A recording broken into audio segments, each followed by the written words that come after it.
亲爱的弟兄姐妹们，平安！平安！很开心今天又可以在这里跟大家一起来敬拜。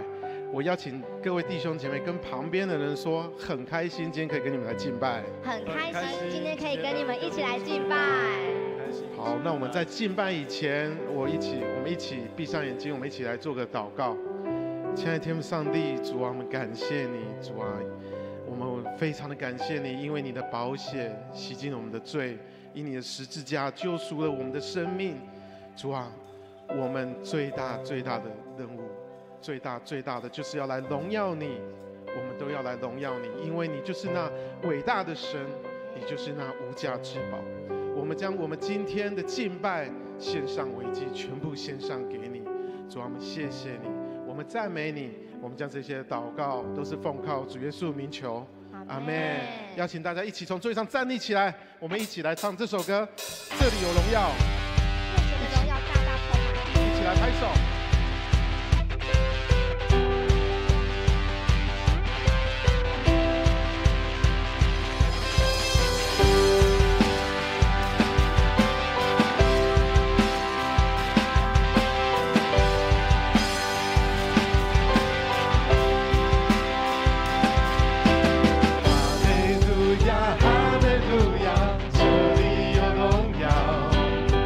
哈利路亚，哈利路亚。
我们，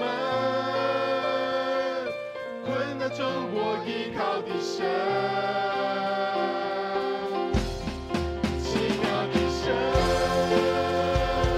不住高唱敬拜我神，相信你要医治我们，呼求你来拯救我们，伟大的神，创造天地万物的神，我们亲手保守我们，困难中我依靠的神，奇妙的神，不住高唱敬拜我神，相信你要医治我们，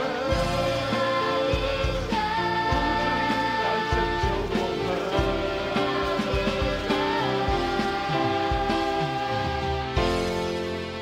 我们将荣耀全部都归给我们挚爱的上帝。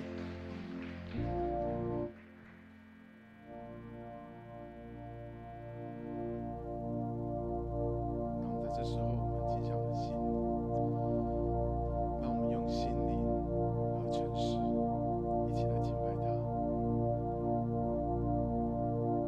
我的名字刻画在你心中，我的脸孔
亲爱的主，你是配得一切的荣耀，因为你是尊贵，你是荣耀，你是恩典的主。主，我们今日来到你面前，恳求你赐下你圣灵的感动在我们当中，每一位在你面前敬拜的子民都同得恩典、圣灵的浇灌，以及圣经主你话语灵粮的供给，让我们看见神的恩典是何等大、何等的美。我们降服在你脚下，看见你所有的丰盛。愿我们今天的敬拜从头到尾，神的恩典跟我们同在，圣灵与我们同在，让我们的敬拜，让我们的祷告，让我们的恳求以及我们的领受都有从神来的恩典。感谢祷告，奉靠主耶稣基督的圣名祈求，阿们。弟兄姐妹，我们仍然站着哈。我们今天要来祈念尼西亚信经，来明白神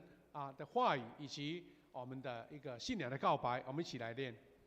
我们信独一全能的父上帝，创造天地，一切可见不可见万物的主。我们信独一的主耶稣基督，上帝的独生子。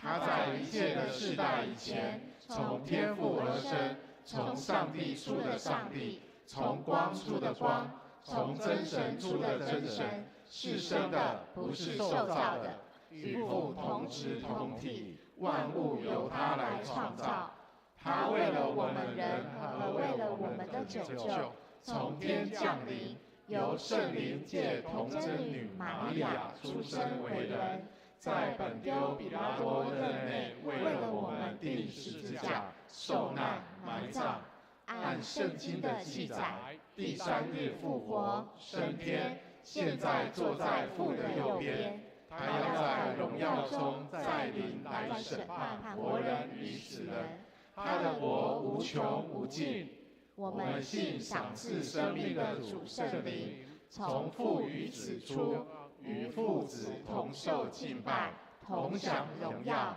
他曾托先知讲话。我们信一个圣公同使徒的教会，我们告白一个能够赦罪的洗礼。我们期望死人复活，来世的生命。阿们。感谢主，我们请坐。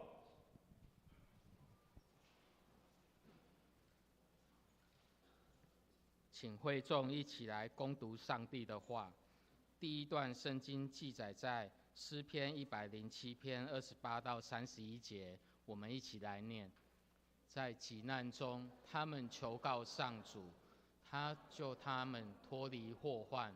他使风暴停息，使浪涛静止。他们因风平浪静而欣喜。他把他们带到所要去的安全港。他们要感谢上主的慈爱，要称颂他所做的奇事。第二段圣经记载在希伯来书第10章35到38节，我们一起来攻读。所以你们不要丧失了勇气，这勇气要带给你们极大的报赏。为了实行上帝的旨意和领受他的应许，你们必须忍耐，因为圣经上说，再过一会儿，那将要来的会来，不迟延。我的义人，但是若有人退却，我就不喜欢他。以上，愿上帝赐福听从他话语的人。献诗请圣歌队，今天要献唱的诗歌是《唱俄勒的歌》。献诗完，请夏牧师证道。证道的主题是跟着梦想成就的路走。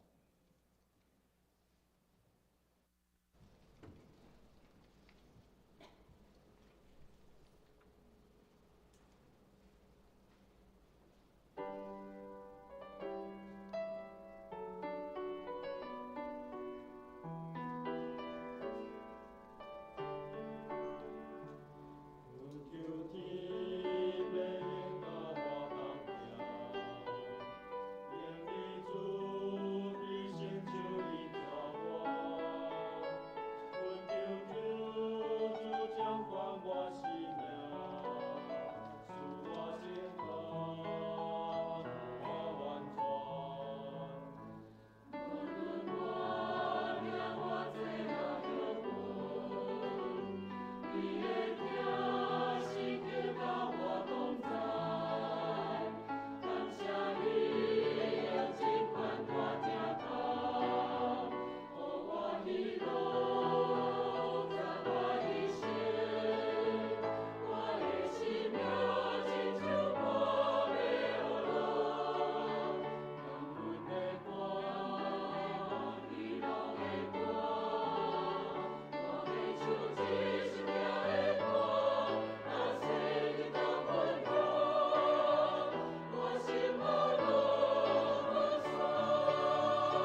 我们谢谢圣歌队啊，一共2堂一起服侍哈，在这个端午假期哈，他们这个负担这个敬拜的任务真的不简单哈，而且出席蛮这个完整的哈，表示大家都注重这个服侍。那今天我们有另外那个基甸牧区啊，他们到埔里参加埔里教会的礼拜，还有献诗哈，所以等于是有很多弟兄姐妹因为外出啦，到外地去，等于是野外礼拜。那我们也看到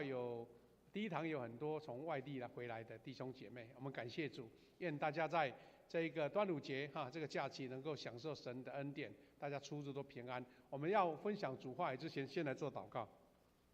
谢天父，感谢你，让我们在端午假期，很多弟兄姐妹，大家无论是旅游探亲，无论各样的这一个行程，都有神特别的保守，让我们度过一个轻松、愉快、快乐的恩典的主日以及假期。愿神的恩典也跟我们同在，我们能够把这段时间分别为圣，来到主跟前，享受神的祝福，以及领受神话语的教导。我们求你来开启我们的心，让我们知道神的话语在我们当中，你的喂养，你的祝福。我们这样祷告，奉靠主耶稣基督的圣名祈求，阿们。弟兄姐妹，我们要来分享这个带来恩典梦想系列，我们的第4讲了。第4讲我们稍微做一点小小的复习，我们等一下经文可以再做复习，我们就跳过来哈。那我们在几个礼拜前，4月27号，我们分享的第一个主题叫做在信心中孕育梦想。在信心中孕育梦想，这是什么意思呢？是我们这个梦想是从神而来的，起先是因为神给我们一个梦想的能力，就是有那种从神而来一种启发、启示、感动。那这个梦想的能力是人类特别跟一般的动物不一样的。我们知道一般的动物，他们的梦想就是他们能够活下来。特别我们在看一些这个星球频道那一些频道，看到他们为了生存，可能可以一天跑了好几百公里，一直跑，就为了让它存活下来。但是人不只是希望存活，他更希望能够在他的有限的生命当中建造一个不可能，但是一个伟大的梦，这是很奇妙的部分。那我们在这一讲当中学习到说，人类因为有梦想，但是因为罪也受到捆绑，有很多绝望的事情，有很多这个心理上无法克服的事，但是耶稣基督来背负了世人的绝望，他用他的宝血来克服。所以我们基督徒要学会在信心里面孕育梦想，这是我们第1讲所分享的。第2讲是勇敢梦想，上帝动工。这个主题是特别提到说，神在我们身上所立下的旨意，他会预备又大又难的事，但是我们因为软弱，就会学会交托，让我们的软弱彰显上帝的大能。那第3个是上帝最大的梦想是透过耶稣基督赐下救恩。意思神对人类的最大梦想就是带来救恩，带来人类能够脱离罪的捆绑，脱离死亡的权势，能够得到救恩。也因为这样，人有神所赐的这个梦想，但这个梦想是有意义的，是有创造性的思考的，不是平平白白随随便便的一个想法念头，而是有一个背景的，有神特别祝福的。那我们有提到说，我们呢，富强教会在这10几年来经历这个神给我们的梦想实现的恩典，那明年又要迎接50几年了。那这些如果说只是一个例行公事，只是一个不得不做，但是也没有什么意义的，那你就会觉得神给你的意向就是这样子。但是神给我们不只是建造一个强盛得恩典的教会，我们就希望能够成为一个能够祝福众教会的教会，能够将自己神所赐的恩典跟产业分享更多的教会，大家彼此共荣，大家彼此都成长的这个意向。那这个意象我们有想，但是要去执行，所以上帝就赐下创造性的思考给我们。我们知道人类文明的进展，通常都跟这个创造性的思考有关。我们曾经提到典型的，像莱特他们就是发明飞机啊，他们就是看到那个飞鸟，它从离地怎么飞上去，他就灵感想到说，怎么样让飞鸟的飞翔也能够成为我们用飞机然后飞到天空上。因为有这样的很奇特的梦想，但是他一直努力去把它成就，所以神就给他这样的创意性的思考。很多科学的发明也都这样子。世界的文明如果没有这种创意性的思考，人类文明可能还是停留在我们说茹毛饮血的阶段。但人有智慧去挑战，这是远大梦想从神这还是远大梦想从神而来。我们说这个梦想，我们请切记这个远大梦想，而不是一个白日梦。上帝的梦想跟人的梦想是有差异的。人有自己的需求，人有自己的一个欲望，人有世界上的权势的追求，那不是上帝的梦想。所以基督徒最重要的是要追随主所示的梦想。神的梦想一个轨道，一个方向，然后带着顺服和信心往前行。所以今天我们跟着这个思考，我们来一起分享第4个这个段落，就是跟着梦想成就的路走，跟着梦想的路走。那既然有梦想的路，就是它有一个轨迹，一个图画。那基督徒，我们之前已经学习过了，这个梦想不是自己平白无故突然跑出来，而是经由恳求祷告神所赐下的。那我们要有一个描绘梦想的仰望法则，意思是说，这个梦当然就是还没有实现啊，那你怎么样去看见神给你的智慧，看见神给你的图画，那就是非常重要。好，我们如果孕育上帝所赐的梦想，就是按照上帝的方式来努力，而不是用自己的方法去把它完成。循着上帝成就的梦想，一个路线图。这个路线图，我们可以很明确的说，不是一条异路，不是一个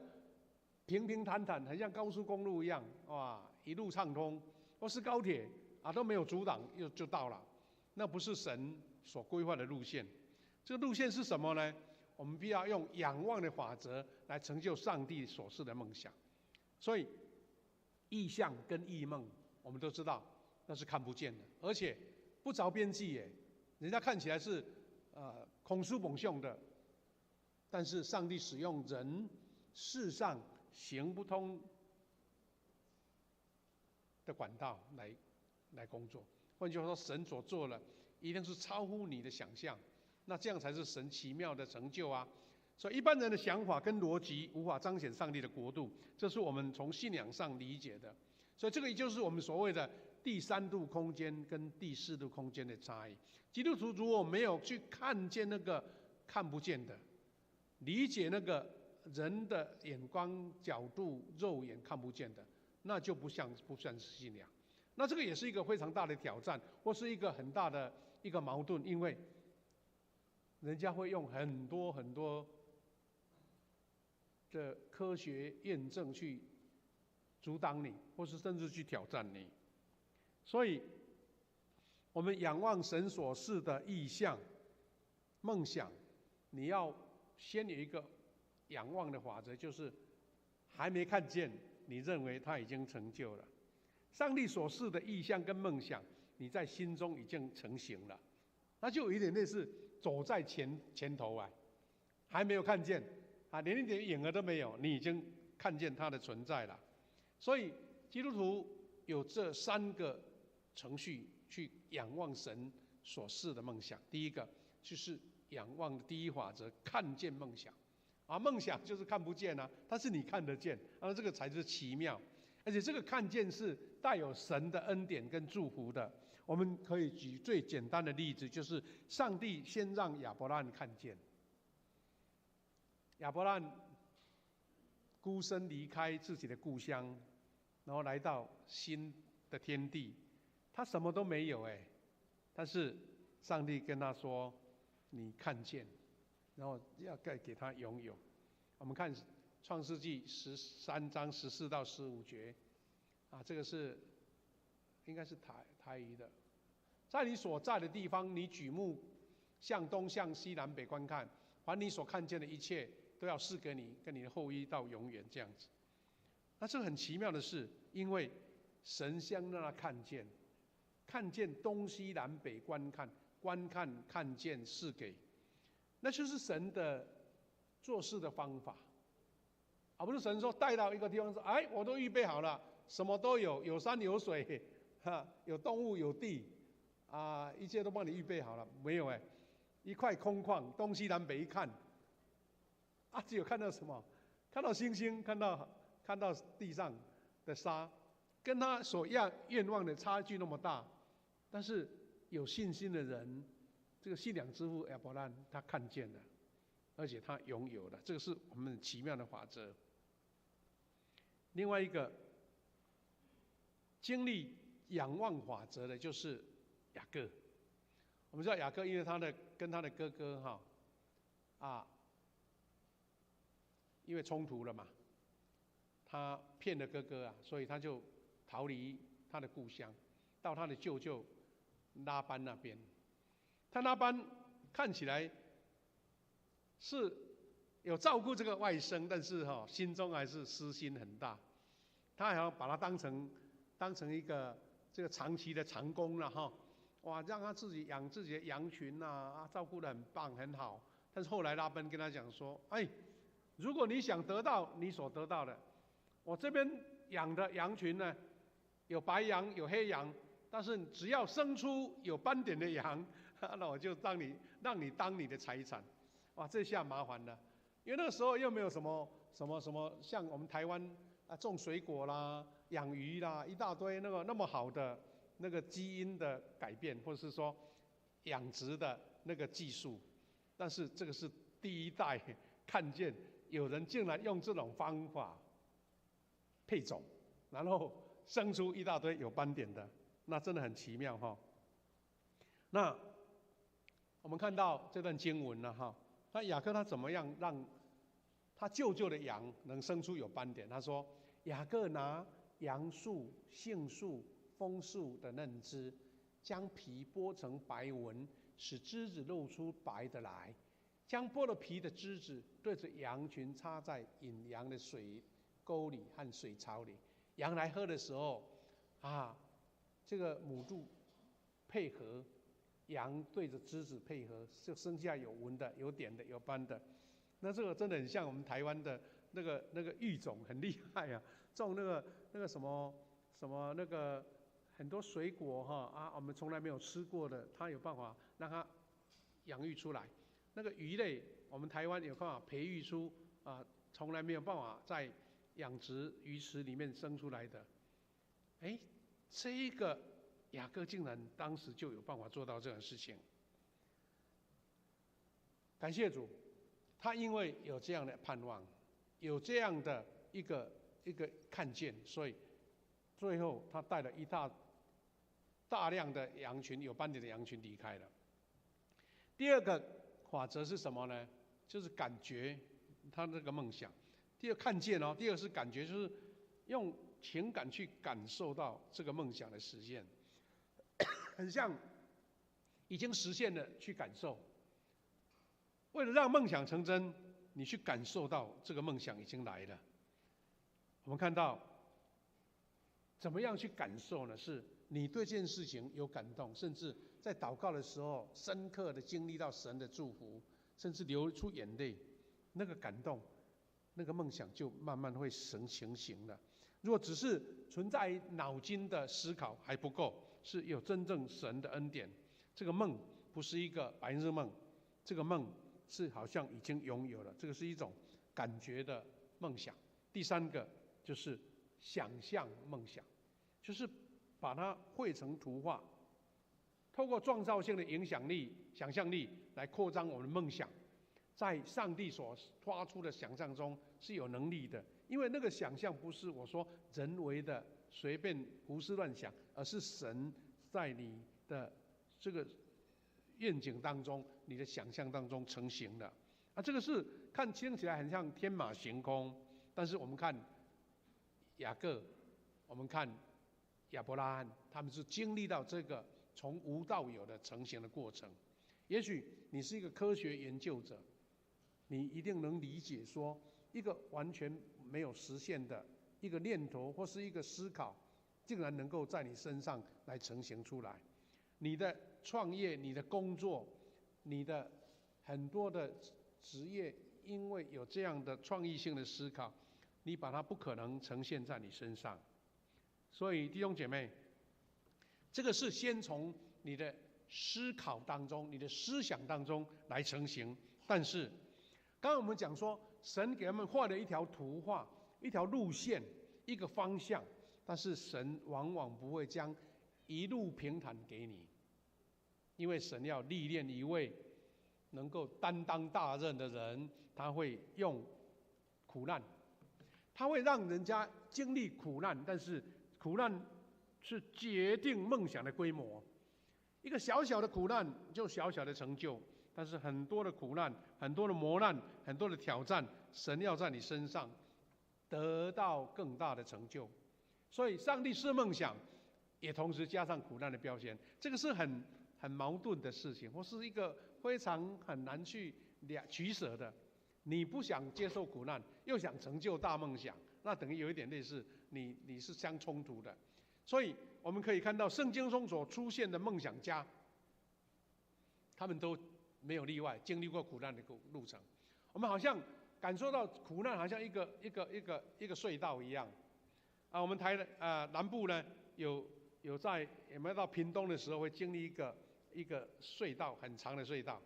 你都会发现说，哇，这个开车有人有幽闭恐惧症，要觉得说什么时候能够开出来，要觉得很紧张哈。那中北部就更不用讲，我们那个雪山隧道台湾最长的隧道。这个隧道它的意思是说，好像苦难就隧道越长越深，弯度越多，你感觉没有出路。但是神也这样子标定我们梦想的规模，这个是很冲突的事，但是也是神奇妙的安排。所以没有遇到试炼，未必值得高兴，因为好像平淡无奇。你没有经过操练，你就没有经历到那一个成长的喜悦。所以反而我们在没有经历试炼的时候，我们要切实反省属灵的生活，更努力的祷告，寻求神的旨意，并积极去面对。或者就是说，当一个心态正确的，当一个要领受神祝福的，你必须要有个心理准备说，一切挑战跟磨难我会碰到，但是我不怕，因为有神同在，超越这些苦难。我们不是常听到中国的一个很重要的一个经典的话语说，天将降大任于斯人也，必先苦其心志，劳其筋骨，饿其体肤，增益其所不能。哇，这些话我们都会背啊。但是你会发现说，一个遇到更多挑战跟磨难的人，他也同样能够承受更多的责任。你在生活上、你的工作上、你的学业上、你的家庭，都同样这样的意义。所以弟兄姐妹，基督徒最大的一个理解是，苦难并不是一件坏事，而是你怎么样去从苦难中尝出那个甜的滋味，尝出那个成长的喜悦，尝出你勇敢克服的力量。所以苦难是拥有梦想之人身上的标签。所以一旦这个标签在你身上，表示你是被神所看重的，这个梦想的器皿在不知不觉中就越来越被扩张了。这是神给我们奇妙的智慧恩典。有一部电视剧在描述说，人在苦难生活当中，他的长辈怎么样勉励他的孩子有一段很有趣的话这个话成为他这个戏剧当中一直在面对磨难的时候，给他心里中一个安慰跟鼓励。就是因为阿嬷哈，因为阿嬷给他孙子讲的，他这样说：天底下有享不了的福，没有遭不了的罪。多大的苦你要吃，多大的罪你要受，只要你能吃苦受罪，好日子一定能过得上。我们知道说，人类的生活常会遇到很多苦难，比如说饥饿啦，或是天灾啦，一切磨难几乎无法生存。但是人从这边走过的时候，就像这段话所讲的，有享不了的福，意思是说有些福气你不一定享得到，但是没有遭不了的罪，这个是中国的话了意思是说，你遇到的苦难绝对你承受得了，只要你勇敢的面对。再大的苦，再多的罪，你是受得了，你就能过好日子。牧师在参与一个男人是勇士的课程那有一课他就专门在讲说，男士他怎么样被神所雕琢遇到苦难。他这样一段诗这样说：当上帝要建造一个男人，要提升一个男人，上帝要塑造一个男人，他是要造出让世界惊叹一个大能刚强的男人。注意他的方法，注意他的步骤，他如何锤炼他、击打他，用巨大的风浪改变他，用各样的患难来塑造他。只有上帝能体会那颗煎熬流泪的心和尽力想能吸口气的他。还有，上帝会折弯，但不会折断，用美好的心意建造他，他会使用他所拣选的，上帝会透过他来彰显他的荣美。弟兄姐妹，这是一段诗歌，也是在描述说，神要建造一个坚强勇敢的男人，他必须要给他折弯，但是不折断。弟兄姐妹，是不是有感受到神在你身上的旨意？你遇到的苦难，不是因为你拍稳啦，你不是给人家走冤枉路了，是神特别在你身上所立下美好的祝福。弟兄姐妹，我们看见呢一个典型的故事，而且非常长的故事，就是约瑟。这个约瑟呢，他面对他的哥哥，原先是个无忧无虑、好玩的小孩，但是因为他的父亲给他一件彩衣，然后他又做了梦。做梦是小孩子难免会碰到的，但是他不做梦还好，一开始做梦苦难就来了。所以到底要不要做梦，是很奇妙很奇妙，因为梦想总是伴随着苦难而来。那雅各他有12个儿子，上帝只是梦想给约瑟。那问题是在于说糟糕，这个约瑟他怎么样看到这个梦？他很单纯，就是将这个梦境呢告诉他的哥哥，然后他这样跟他们说：“他说我在田里在捆这个禾架的时候，我的捆起来，我的捆是站着的。那你们是哥哥，你们的捆是围着我在拜我。那这个一个梦境，但是哥哥很在意耶。为什么你的禾捆是站着，我们要跟你拜呢？哇，种下了一个非常大的一个冲突在。然后这个是神给约瑟的梦，所以这个梦是有延续性的，有延续会重复出现。所以约瑟又做了一个梦，那这个梦更清楚了。他将梦境告诉他的兄长说：“看呐，我又做了一个梦，梦见太阳、月亮跟11个星星向我下拜。”哇，看来很矛盾。约瑟一接受异梦，苦难就开始了。所以我们也许认为说，我们被神拣选，不是神给我一个铺路吗？把路所有的阻挡都推开了吗？他是异梦的人，应该马上生活在猛虎当中啊！结果不是约瑟一讲出他的梦，就开始被卖为奴，开始经历一段苦难的岁月。因为约瑟讲出他的梦，嫉妒跟愤怒满溢在他的兄长的心里面，所以梦一讲出来，他的苦难就开始了。他被卖到埃及为奴，所以他们认为说，你既然做这个梦，我就把你的梦消灭，把你丢到埃及去，看你这个梦还能不能做。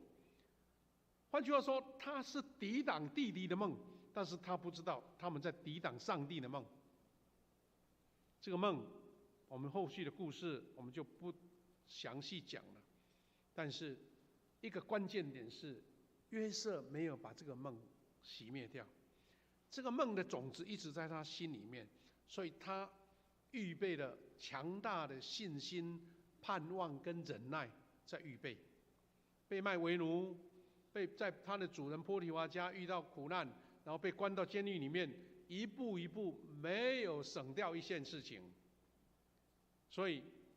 这是就是一列苦难的列车，一直走一直走，没想到好像已经山穷水尽，走投无路。也许约瑟退一步，跟他的哥哥讲说：“对不起啦，我小孩子不懂事啦，原谅我，那就没事了。”但是约瑟梦想成真，是因为他被卖到埃及，然后一步一步呈现了。所以我们看到，走在约瑟的前半生都是一路苦难，但重点是约瑟他没有因为这样就放弃了，自我毁灭没有。所以他因为在狱中百般的忍耐，他后来才能成为埃及的宰相，而且能够救埃及人脱离那个饥荒的苦难。所以弟兄姐妹，约瑟他的梦就伴随着他的苦难，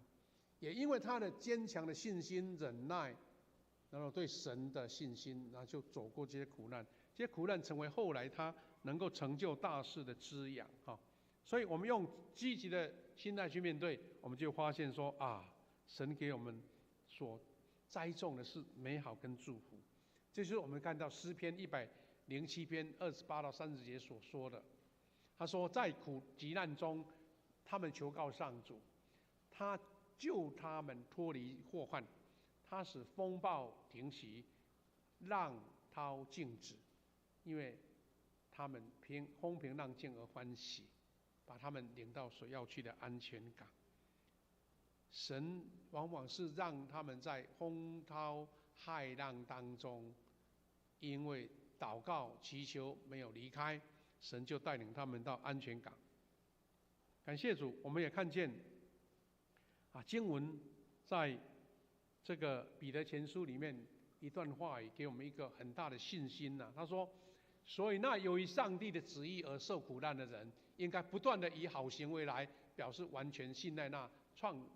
始终信实的创造主。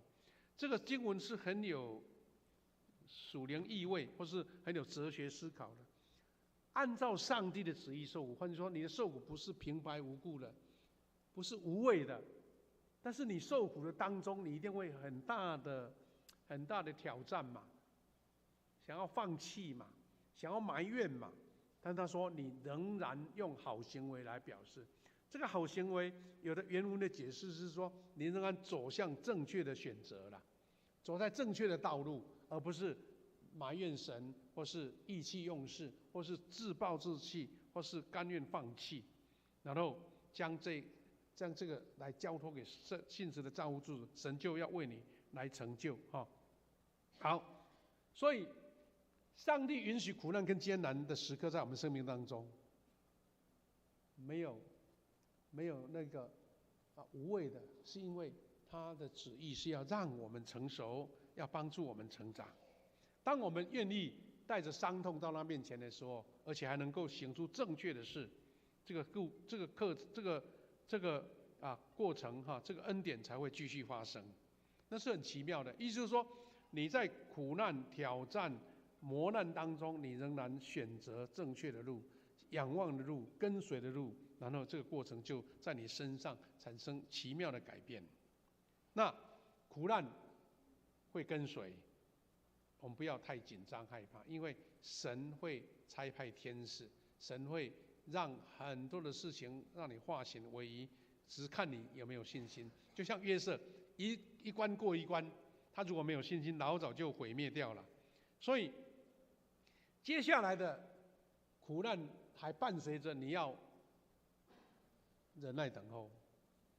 神给我们的梦想，这个图画不是一下子就跑到了，很轻省，不是。有时候梦想要成熟，你要会忍耐等候。所以梦想的种子种在你的心里面，你是要用耐心去等候实现。特别是当我们经历到艰辛的苦难之夜，更需要忍受这个种子放下去，就像农夫呢，他种下水果啦，或是稻米啦，他必须要忍耐等候它，因为他的时间还没到，你不能着急，你不能紧张。这个忍耐的故事在日本有一个非常出名的日本战国时代的故事，它具体描述说，不同的忍耐方式会造成不同的结果。这小故事可能如果喜欢去日本旅游，你都听得到。就日本在战国时代有3个非常重要的领袖将军等于是这3个人慢慢把整个日本，因为日本在进入现代的国家之前是军阀割据的，好像部落大家彼此不相往来，甚至征战的。但是这3个将军陆续把整个日本统一起来，后来才进入到明治维新，等于现代的日本的国家才成型的。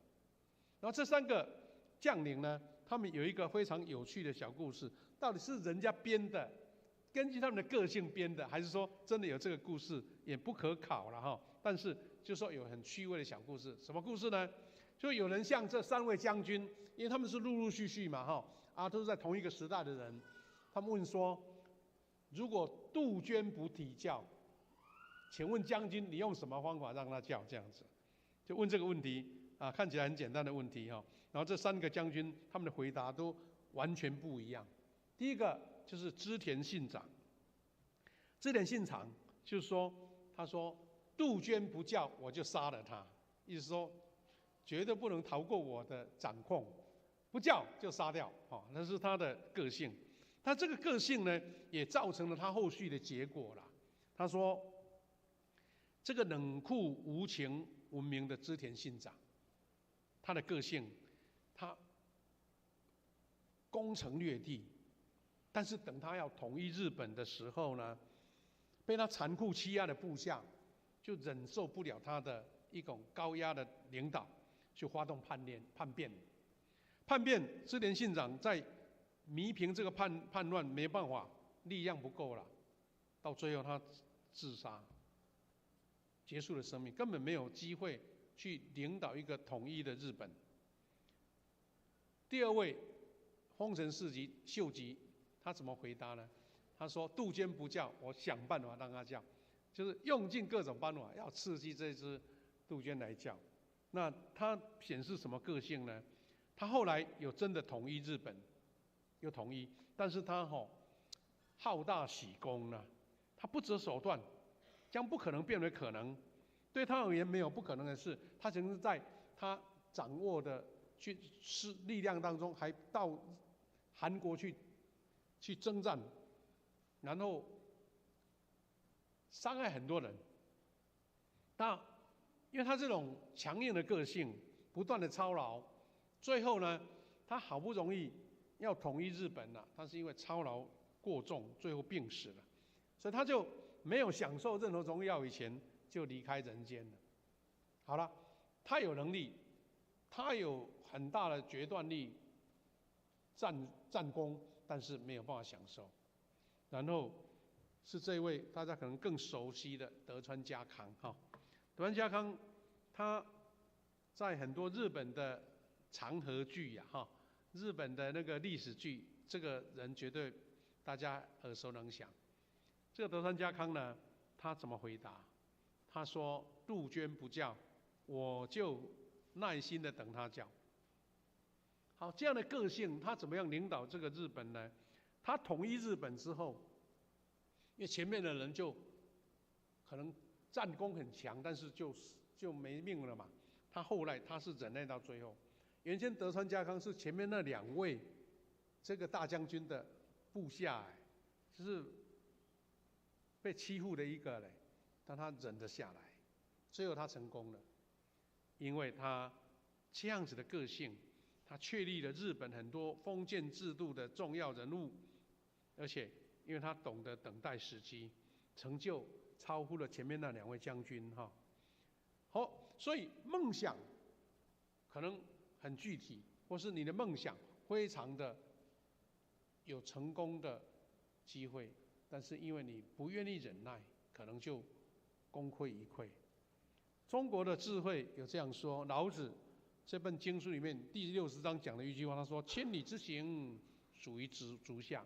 你要走千里，总是要从第一步开始走啊。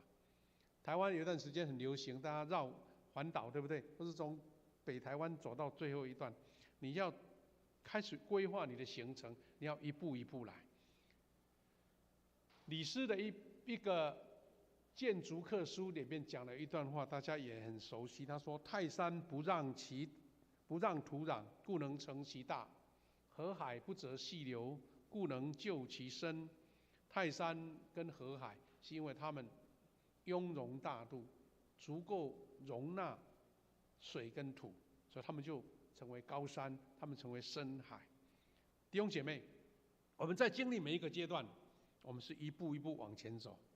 你想一次完成，有时候会有副作用。圣经也告诉我们说，你在小事上忠心，我要托付你更大的。所以我们要抓住上帝的应许，忍耐坚持到底，不退后。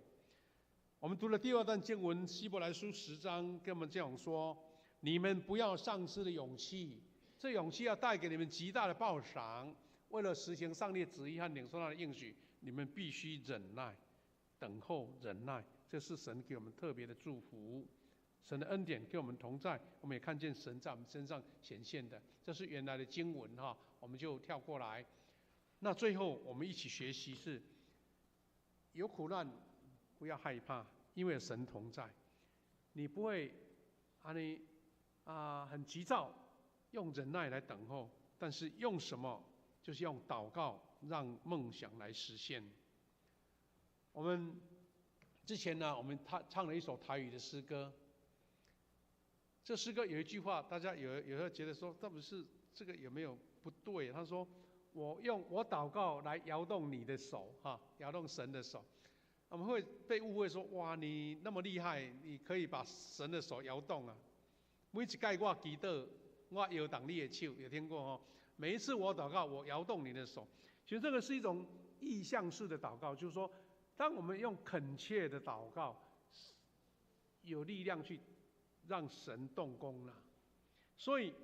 祷告是摇动神全能的手的方法。神的手不但有改变命运的能力，而且可以改变历史。所以，基督徒，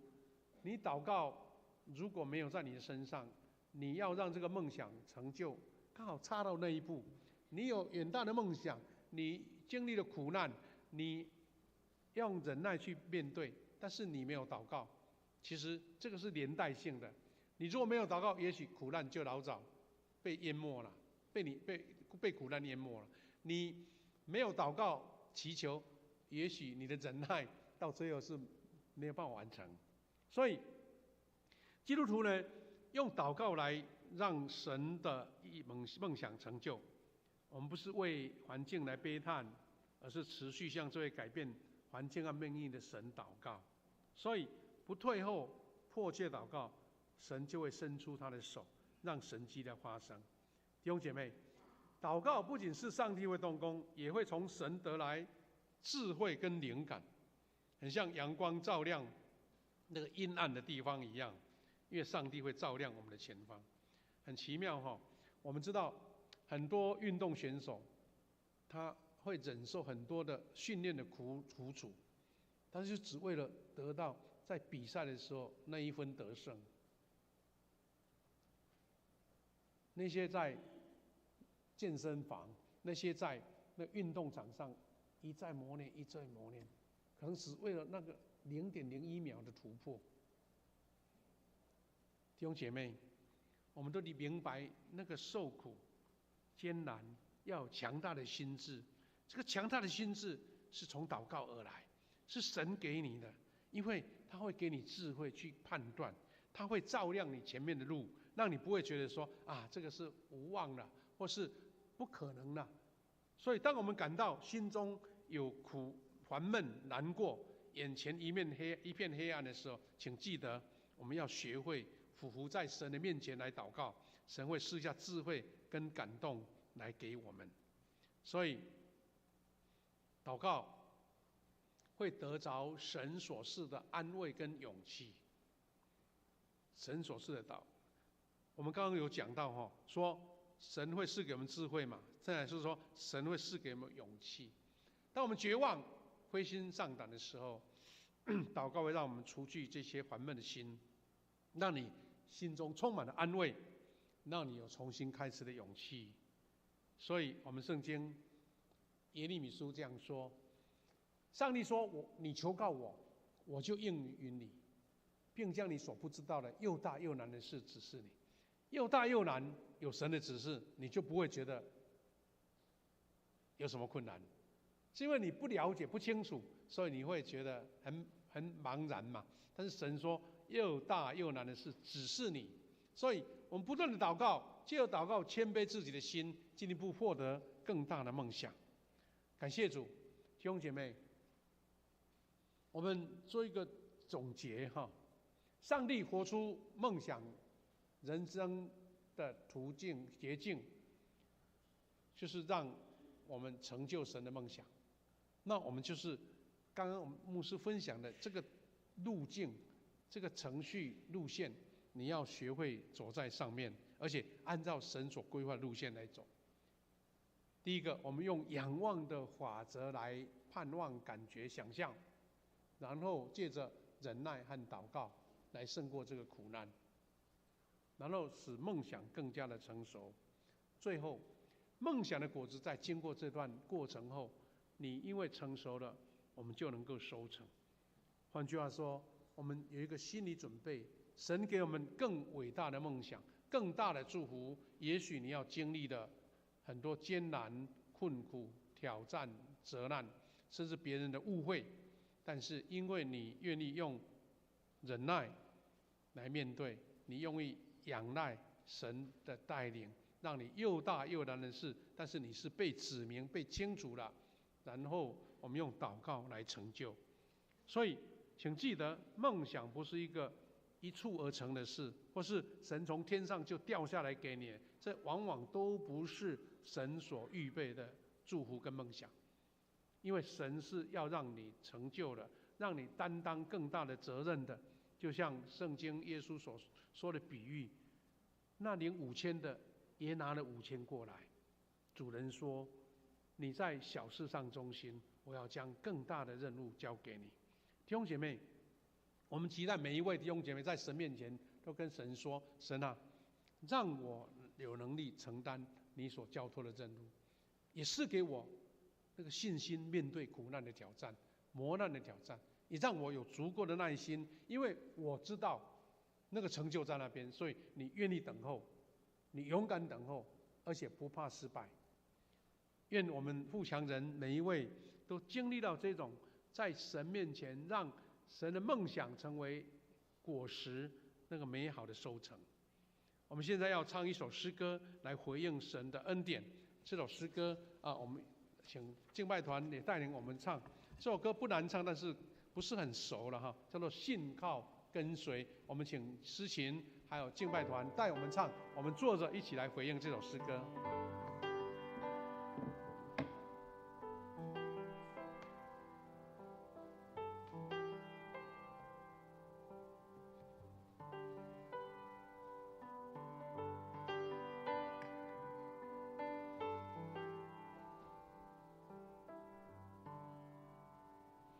你是心事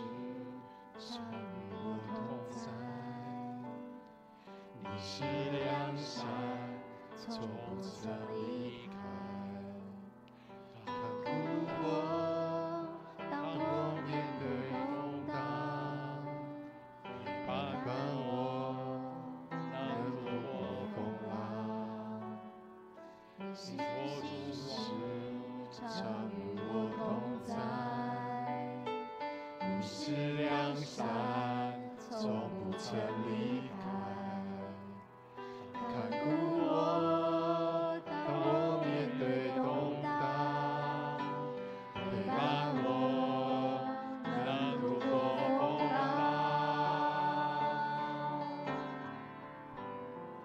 你握住我挽留，不曾失败，我要永远依靠你。你荣耀旨意永远坚定，我要紧紧跟随你，令我活出你真理。自由宽广的生命，脱下谎言和控告，除去论断和自义，在你里面我们能胜过黑暗如光明，在这时代的盼望为你而站立。我们唱到这边，这首诗歌《信号跟随》，愿我们在成就神的梦想当中，也看见，因为我们的信靠、跟随跟祷告，神在我们身上成就美好的应许。弟兄姐妹，我们为几件事情来做祷告。第一个，我们在神面前回应神话语的呼召，我们跟神祷告说：神啊，让我们学会仰望，仰望神为我们预备的梦想，让我们去感觉、去看见、去描绘神为我们预备的。我们也求神赐给我们信心跟力量，在面对磨难跟挑战的时候，有神的恩典，让我们勇敢克服它，用忍耐等候，看见神奇妙的应许。让我们时时在祷告当中，神的应许一直在我们心中呈现。第二个，我们为这个端午连假，我们的弟兄姐妹外出，有的是从外地回来，求主保守我们在这个假期有美好的祝福恩典，让我们享受神给我们身心灵的喜乐跟平安。第三个，我们为教会的事工祷告，求神为我们预备，在我们迎接50禧年各样的事工陆续推动的时候，神的恩典给我们同在，也跟这一群带领的领导的同工同在，让我们所做的计划、所做的推动，有神预备跟带领。最后，我们为家人来祷告。我们在周报里面有这五项的祝福，求神亲自将5项的祝福赐给我们：有健康的身体，有事业的兴盛，有心灵的喜乐，有人际关系的美善，还有灵命的成熟健壮。我们这5种祝福，求神赐给我们跟我们的家人。最后，我们为病痛中的弟兄姐妹祷告，求神赐下医治。我们照自己的感动，我们在神面前将这些事情摆列在我们的祷告当中，一起来祷告。天父神，我们感谢赞美你，恩典你的喜乐跟平安喜乐在我们当中，让我们愿意承受神给我们的意向，愿意走过苦难的道路，愿神的成就跟平安。神啊，求你也保守，让我们教会在成就梦想当中有神的同在，让我们祷告来支撑。也神求神保守我们在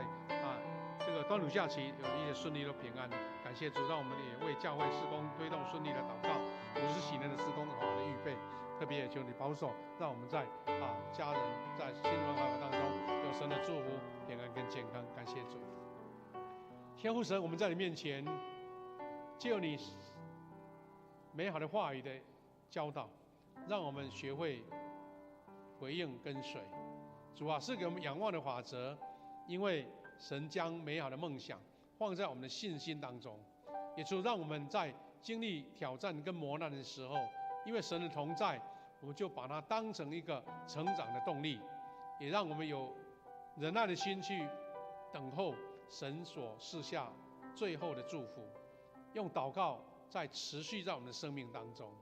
神啊，求你保守，让我们在这个连续假日当中，大家出入都平安，经历喜乐恩典，也求主保守，让我们教会的事工在推动过程当中，特别是迎接50禧年，很多事工的推动，有神赐下智慧、能力、恩典、盼望，让我们这些领导事工的同工有神的恩典跟他们同在。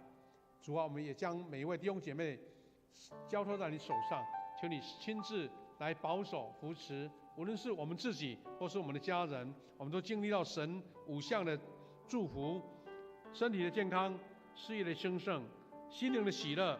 人际关系的美善，还有灵命的成熟，赐给我们以及我们所关心的弟兄姐妹，我们所爱的家人当中。最后，我们要将病痛中的兄姐交托主，求你施下你的医治跟平安在他们身上。在这炎热的天气端午节过后，夏季来临，求你保守我们在最近有听到新冠疫情在复发的趋势，主啊，求你保守，让我们小心提防，保守我们的身心健康，不会受感染影响。求主亲自将平安赐给我们。感谢主，愿我们的祷告蒙神垂听，奉靠主耶稣基督得胜的名求，阿们。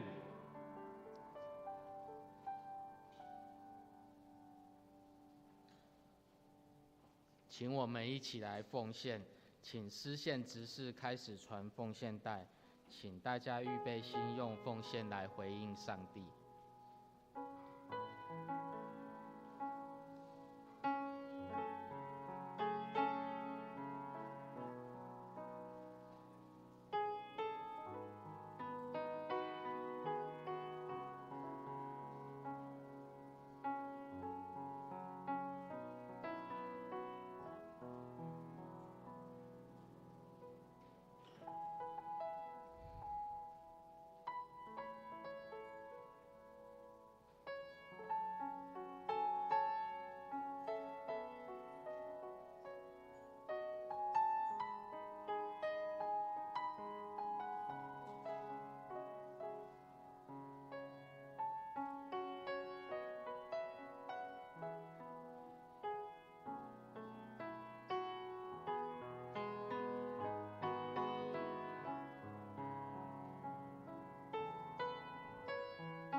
请会众起立唱奉献诗歌。亲爱的宝贵耶稣，你爱何等的甘甜，我的心深深被你吸引，爱你是我的喜乐，一生爱你，一生敬拜你，一生爱你，一生荣耀你，一生奉献，一生不回头，一生爱你，跟随你。会众请坐。报告前，我们先一起来读本月金句，请大家翻开周报最后一页，请我们一起来攻读。地和其中所充满的，世界和住在其间的，都属耶和华。诗篇24篇第1节，我们再念一次。地和其中所充满的，世界和住在其间的，都属耶和华。诗篇24篇第1节，请大家翻开周报第2页。下主日司礼是文凯长老，因为连续假期，今天主日爱心午餐暂停一次，请大家翻开第3页。各牧区小组聚会信息，请大家自己过目。请我们翻开第4页肢体交通第1大点。本主日6月1号为总会锁定环境主日，提醒我们对地球生态的使命，让我们学习负责任，与上帝一起管理世界及美丽的台湾。第二大点，富强50喜年庆年度标语票选活动，请我们一起来票选这6个标语。第三大点，本会定在下主日6月8号举行圣灵降临节圣礼典，请小会员于下主日6月8号上午8点半在2楼会议室准备圣餐。第四大点，下主日6月8号于长荣中学举办排球联谊赛，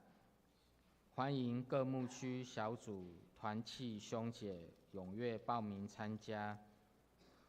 第五大点，本会定在6月20号到22号举办2025年蔡正道牧师培灵造就会，请各位兄姐预留时间。第六大点，今天举行6月份庆生会，名单如下，请会众自己过目。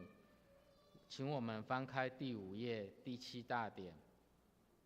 中会第1小区定在6月8号主日举办圣灵降临节全球祷告日联合祷告会，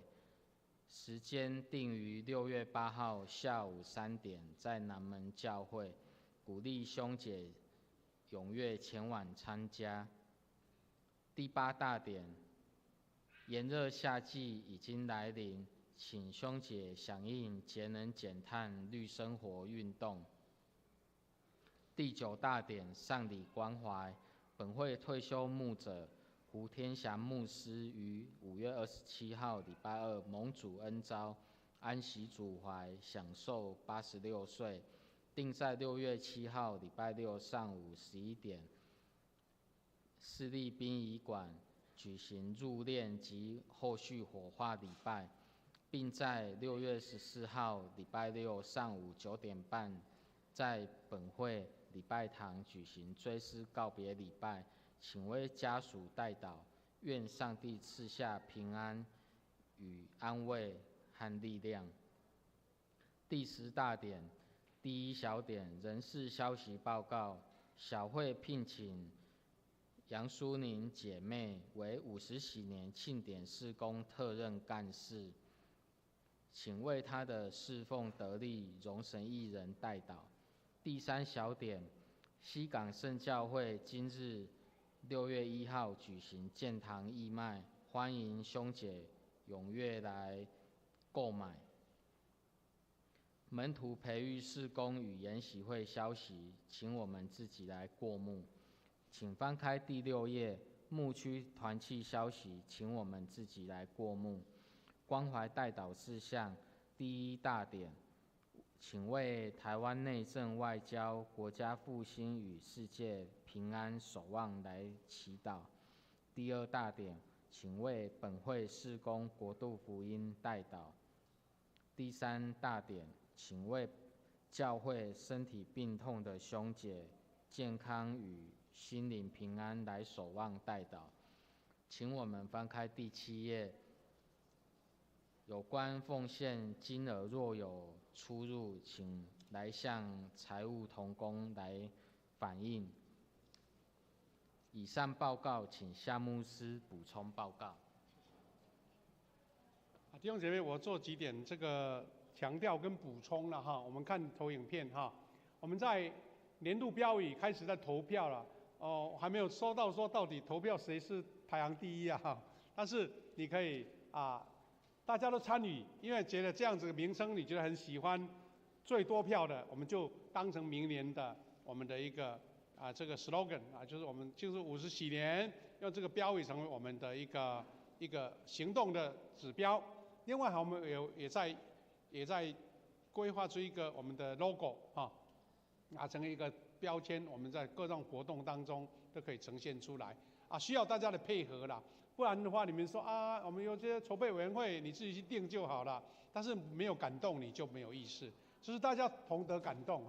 不是说谁的最好，而是大家都很同意，在这6个也只能选一个哈。但可能第2名的哈，也可以鼓励一下就对了啦哈。就6个，请大家自己来看，有 QR code 可以把它投票，电子档就很快哈。要不然你就是到楼下有那个投影的，不有那个实体的选票，把它打勾，然后投票这样子哈。这6个我们就不一一念了啦哈。再来，我们下个礼拜哇，刚好很重要的有3个重要活动都卡在一起啦。第一个，我们下个礼拜要圣餐，就是在圣灵降临节哈，圣灵降临节主耶稣复活后50天就是圣灵降临节所以我们要举行圣餐，请下个礼拜大家踊跃出席，来领受这个祝福、恩典跟救赎。那一天的下午，我们要举办排球联谊赛。我看到昨天很多团队都在加紧练习而且还要加油加油加油，大家可能要这个抢第1名了哈。这是我们内部的比赛，我们后续在明年过程当中还有陆续会办各种不同的活动，等于要炒热这个50喜年的庆典。但是如果没有弟兄姐妹的参与只是几个人在那边唱独角戏就没有意思了。所以下个礼拜我们上午来做礼拜，然后下午我们吃完午餐，我们到长荣中学的体育场他们有排球场来比赛有一个趣味性的比较好玩的，一个是真正有实力的上场杀球的那一种我们各队来一起比赛欢迎大家一起参与要很多啦啦队来的因为刚好卡到我们第1小区也要在南门教会举办那个圣灵降临节的全球祷告会。我们台南市有6个区不同的区域来做聚会，但因为我们已经定好要举办排球赛的，所以我们只好2者选一个啦如果说我对运动没兴趣，那牧师鼓励你去参加南门教会，在那边有一个圣灵降临节的祷告会去那边敬拜赞美也不错2种都可以选择那再来呢，就是我们主日学夏令营开始报名了，特别这一次是来那个带领小朋友来学会财务管理这很实用的因为将来长大以后，你对钱的观念正确的话，你就不会碰到困难所以我们鼓励小朋友，特别是邀请我们社区的小朋友，你的亲戚邻居的小朋友来参加这个相关资料周报都有，我们的图卡也都有再来很重要我们祷告的书慢慢要结稿了，但是如果稿件不够出一本薄薄的，这没什么分量就不好，所以我们特别呢，请大家踊跃投稿如果你有感动就把它写下来，如果你觉得你的文笔不是很顺，你可以把它录音起来，或是请我们的同工帮你做一个听你来分享，帮你记录这一点勇敢大家勇敢投稿。你不要也说我要做天大地大的见证才有用，所以你生活上的见证就很棒尤其是最近这几年你碰到的那还有一个报告，就是我们鼓励大家继续参加查经班，等于是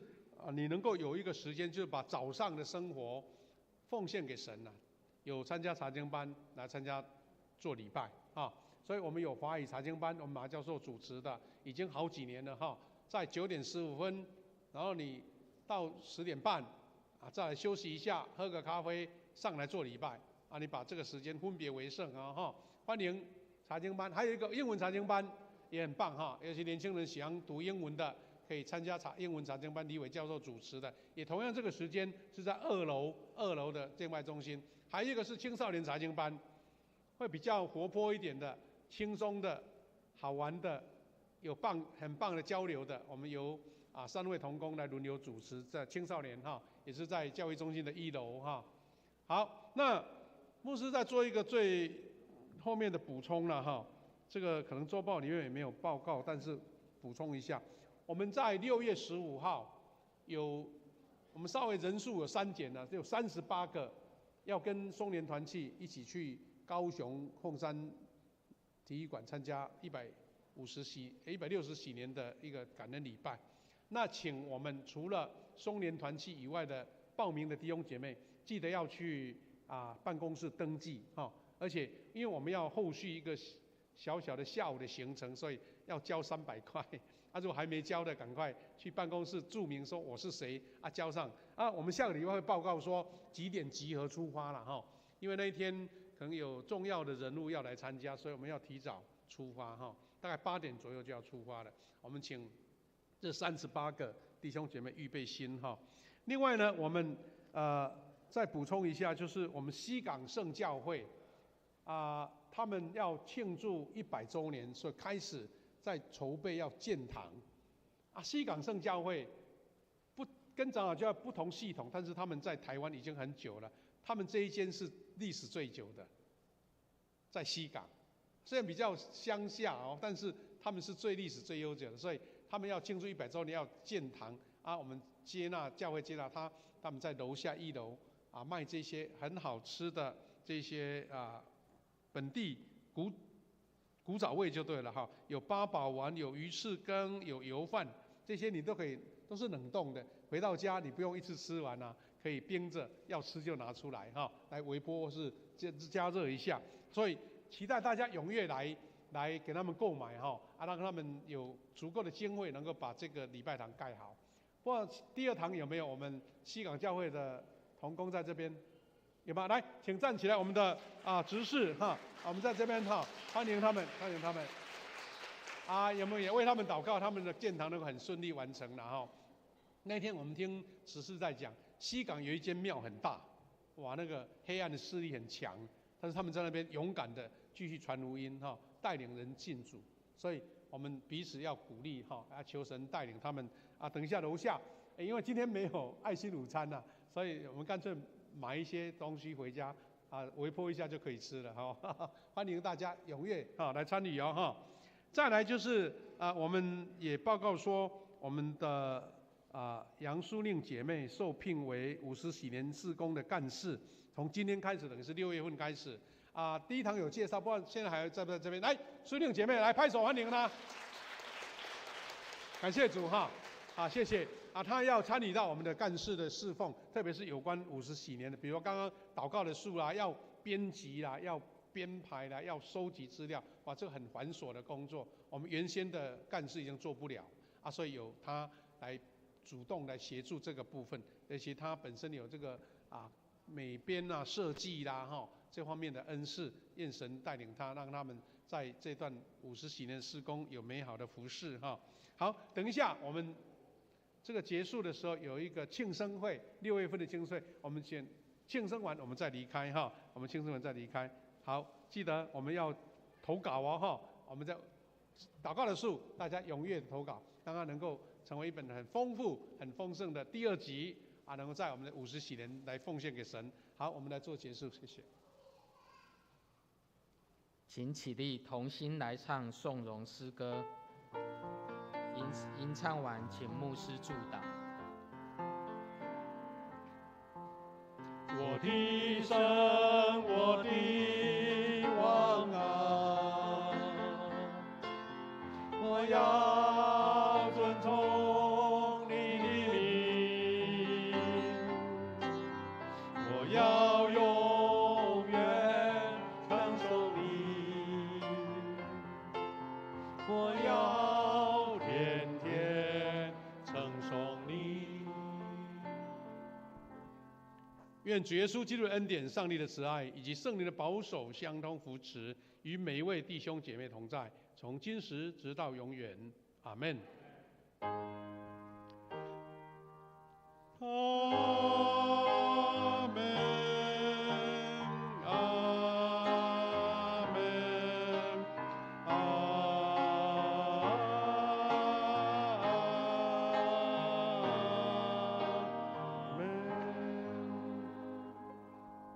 我们请坐来默祷，预备来做庆生会。